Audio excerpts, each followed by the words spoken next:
Good morning, Mo'eva Abotai Be'ezrat Hashem. Mincha is going to be 4:25. Please be on time. A doctor that gets a phone call a few times on Shabbat. The phone rings once, twice, 3 times on Shabbat. He should pick up the phone. The reason is because it could very well be that someone's calling for a matter that is pikuach nefesh, or at least safek, maybe a doubt of pikuach nefesh.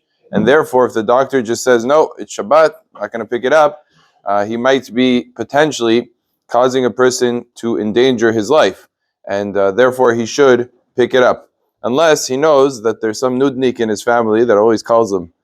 Sometimes that happens, that the person always just calls, and maybe it's a not religious member of the family and doesn't really care too much. But in a normal circumstance, a doctor that gets a phone call a few times, he should go ahead and he should pick it up in order to avoid the danger. And if he picks it up and it wasn't pikuach nefesh, he didn't do anything wrong.